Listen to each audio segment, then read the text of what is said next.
Nambangayan sa Senado ilang araw bago ang sine die adjournment o pagsasara ng sesyon ng Kongreso. Hirit ng minorya kay Senate President Alan Peter Cayetano mag-resign na. Nagpatutsada naman si Cayetano sa minority bloc na anyay namemersonal. May express report si Mon Gualvez. Senate President Alan Peter Cayetano should resign as he has shown that he cannot function as the leader of the Senate anymore. Sa pangunguna ni Senador Erwin Tulfo, nanawagan ng Senate Minority Bloc na magbitiw na si Senator Alan Peter Cayetano. Kasunod yan ng hindi pagdulumuli ng Majority Bloc sa sesyon. Boycott nga. Kaya sige, mali na pa. Real talk lang tayo. Nagalit sila dahil hinuli si Senator Jinggoy.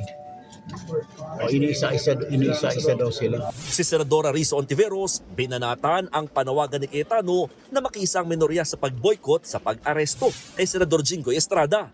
Kung bubusalan niya at hindi niya bibigyang daan yung boses ng Senado alang-alang sa mamamayan, talagang hindi na siya karapat-dapat mamunod. Habang nasa plenaryo ang Solid Block 11, naka-Facebook Live naman si Senate President Cayetano. Kayo ang namemersonal, so let me ask the 11 minority who's asking me to resign now. Well, kahit na isang oras, binigyan niyo ba ako ng chance? Git ni Cayetano, nag-walk out sila pero sa tamang paraan. Gagamitin po nila yung numbers dahil po dun sa hindi makapasok si Senator Bato at dahil kinulong nila si Senator Jinggoy. Tapos tinatakot yung iba namin mga kasama na susunod na kayo. Tapos hihintayin kung may event or hindi pwedeng isa namin kasama or nag-CR lang. Tapos papalitan nila yung mga miyembro ng committees. Agad naman niyang tinabla ni Ontiveros. Hindi po namin hinahadlangan magpatuloy ang anumang pagdinig ng komite basta nasa tamang paraan.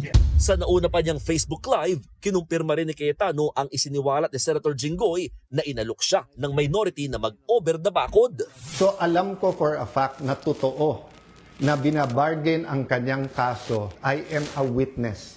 Narinig ko yung mga offer sa kanya. Wala ka ng kaso, huwag ka lang kakalas. The minority senators knows this, so stop lying.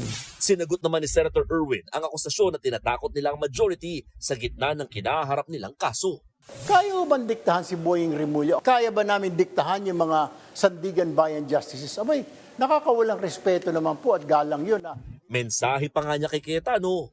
Sa tingin ko lalo kay Senator Alan Cayetano, palakulin mo man yung mukha nun, baka tatalbog lang mo yung palakol. Vlogger na po yata si Senator Cayetano. Total, ayaw mo naman gawin ang trabaho mo, i-designate mo na lang ang pro tempore mo, si Senadora Loren Legarda, na paging presiding officer.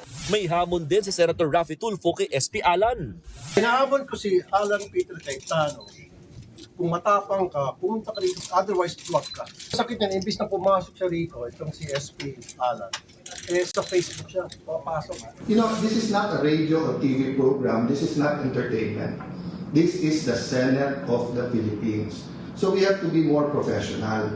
Kung hindi ka lang Tulfo at kung hindi lang Tulfo si kapatid mong si Erwin, sinumbong ko na kayo kay Tulfo Sa huli, iginit ni Cayetano na willing siya magbitiw basta buo pa rin ang Majority 13. Inimbitahan niya rin ang minority para pag-usapan ang muling pag-iimbestiga sa flood control scandal. Nagbabalita mula sa Frontline, Mon Gualvez, News 5.